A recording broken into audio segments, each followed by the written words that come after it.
السلام عليكم ورحمة الله وبركاته. أهلا بكم أعزائي متابعين قناة الرياضيات مع أيمن عبد الله. وسؤال هندسة أوجد طول AB داخل الدائرتان. معنا هنا دائرتان، دائرة كبيرة نصف قطرها معلوم 12 سنتيمتر، ودائرة أخرى أصغر منها نصف قطرها معلوم 9 سنتيمتر، والاتنين معلوم المركز هنا في الدائرة الكبيرة A والدائرة الكبيرة مركزها B، والدائرتين متقاطعتان في الجزء الأزرق كما نرى أمامنا.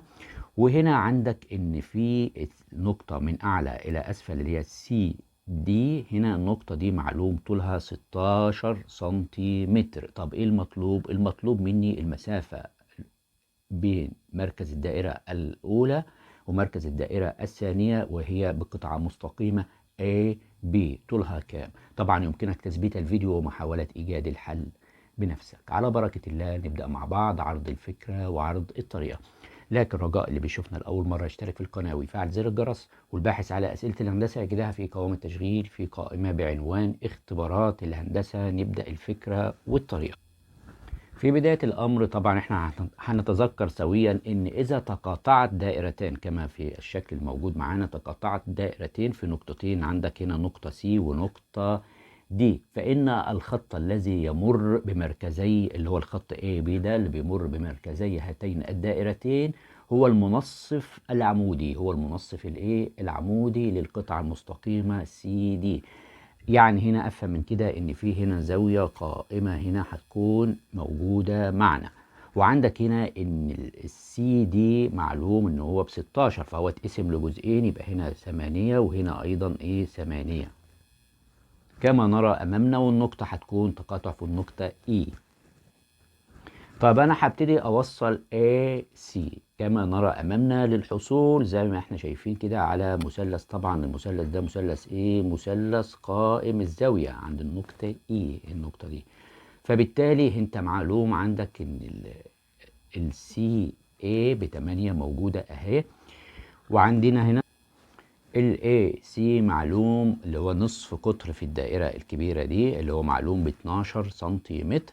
اصبح معاك البحث عن AE. الجزء ده اقدر ان انا اجيبه باستخدام نظرية فيثاغورس هنا. فهنبتدي ان احنا عايزين نوجد ال AE، هنا هنوجده باستخدام فيثاغورس. يبقى هنا AE تربيع زائد التمانية هنا تربيع بتساوي ال 12 تربيع. يبقى AE تربيع زائد 64 دي بتساوي 144.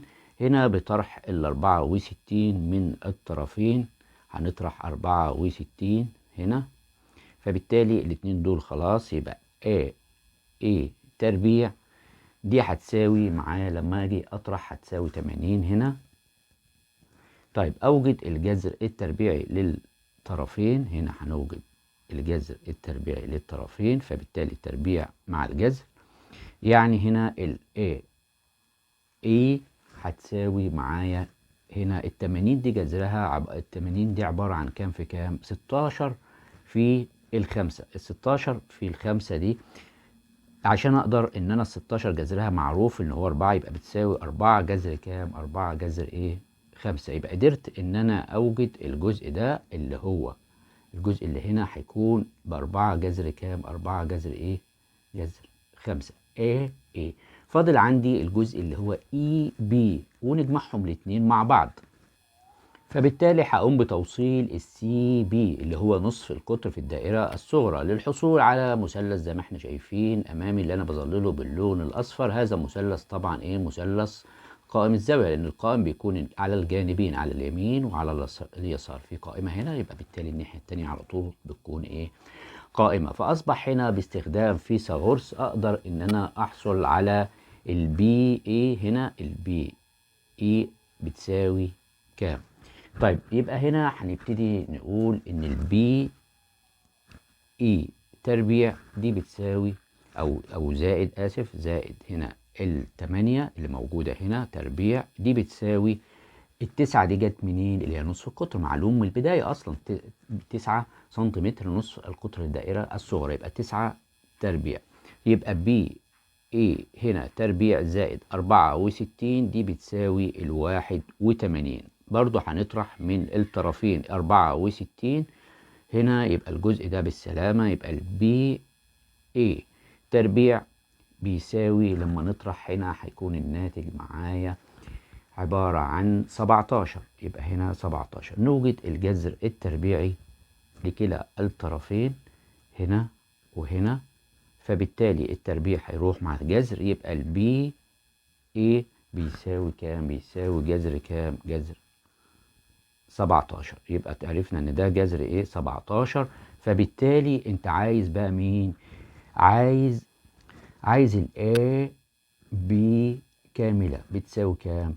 بيساوي هنا عندنا الجزء الأول اللي كان 4 جذر 5 زائد جذر 17 اللي موجودة معايا، يعني دي تقريبا هتساوي معاك هنا 13 سنتيمتر. شكرا لكم والسلام عليكم ورحمة الله وبركاته.